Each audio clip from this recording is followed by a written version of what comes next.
security. And it's all because of my friend here. So there's wonder about their future. So still remain very, very deep. Afghanistan.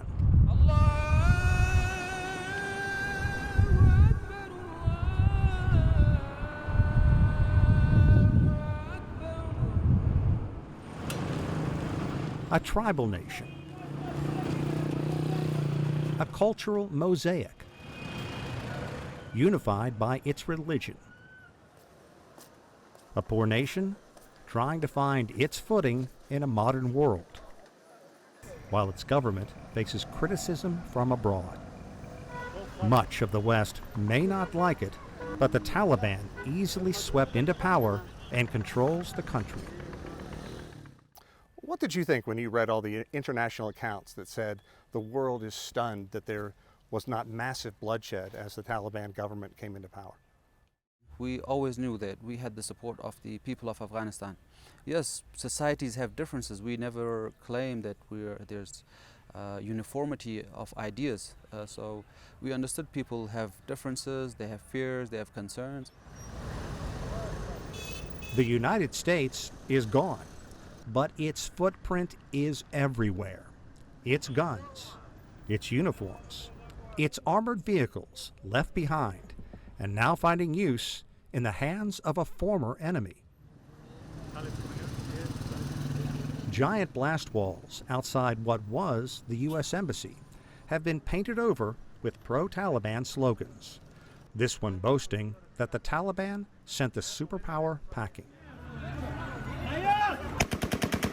The world watched as the U.S. retreated to the Kabul airport, fumbling its way through a messy and hasty withdrawal.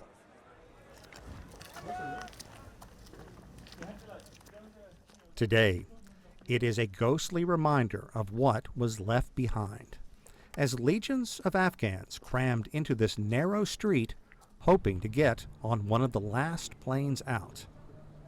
Abdul Hadi Hamdan is now the Minister of Aviation. A year ago, he was at the gates of the airport, in charge of Taliban fighters. The day when the American forces left the country, I remember it very well. That is our historical day, and we will celebrate it. It is not just for the Islamic Emirates Mujahideens, but a happy day, a prideful day for all true Afghan Muslims. We must never forget it. There are some, like Zabiullah Hotak, that cannot forget that day, no matter how hard he tries. It is so hard for me. My heart is crying now, but I don't let my tears come out because there are children around and my cousins, and they will start crying as well. You may not know him, but there is a good chance you know about his brother. He was one of those who made the fatal decision to cling to a U.S. military plane leaving the nation.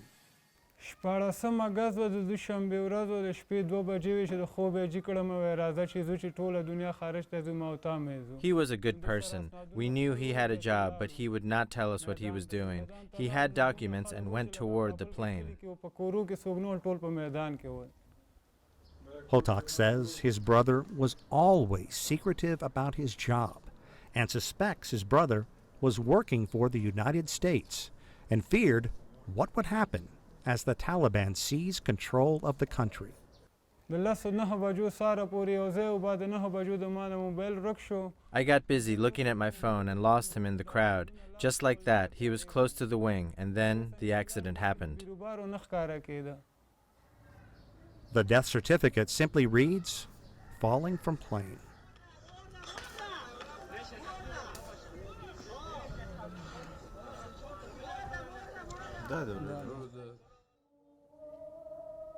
The last U.S. plane left nearly a year ago, and with it, the last American troops, ending a 20-year effort to bring peace and democracy to Afghanistan. The Taliban is now fully in control, however, ostracized by many nations around the world, and with widespread poverty and a nation facing a severe hunger crisis, keeping some 40 million people content will be yet another battle.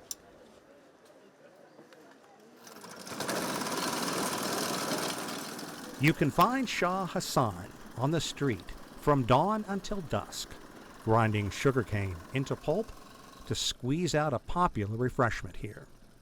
Like so many Afghans, Hassan is embracing peace, but he worries about the country's economy, where hunger and poverty are spreading. There is peace, but the economy has really dragged down.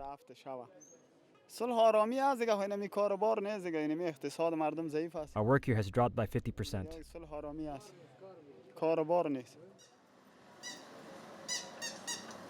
Not far away, Sufi Abdul Ghaffar runs the same gift shop he has had for more than 45 years.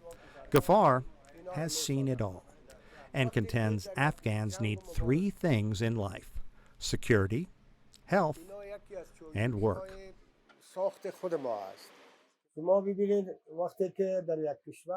Today, Afghan people face economic problems. They are distressed and poor. I saw you taking pictures of those boys. You saw their conditions, but they live with all these problems. And unfortunately, the Afghan people's whole life is full of sorrow.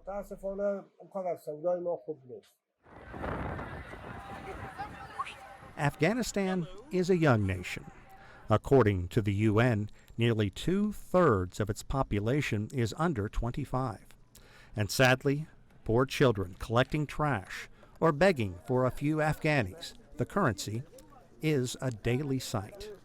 And many young adults just can't find work. The United States is withholding more than $7 billion from Afghanistan. There's a growing international cry to release the funds in an effort to stave off a furthering hunger and poverty crisis before the winter sets in. The humanitarian situation was exacerbated. It pre-existed. So when we came to power, it was exacerbated by the automatic sanctions that were leveled against Afghanistan. And these are the types of sanctions that not even Russia faces. Afghanistan remains a pariah state to much of the world. There are only 15 embassies open in the nation. The United Nations has blistered Afghan leaders for its policies restricting women's rights. And the United States, just a month ago, fired a missile from a drone, killing the leader of al-Qaeda, Ayman al-Zawahiri, who was living in Kabul. What do you think about the fact that there's going to be a large percentage of people around the world who will always consider the Taliban a terrorist organization? That is a very, very false axiom that has been pushed throughout all these years, because they had to build something up to attack and occupy a country. There's nothing of terrorism either in this government or within the Afghan people. To label an entire people as terrorists is, I think, one of the biggest injustices in the history of mankind. It took the Taliban 20 years to seize control of the nation. But losing a punishing moniker, global terrorist, could be a fight that is even more difficult. Sean Calebs, CGTN, Kabul, Afghanistan.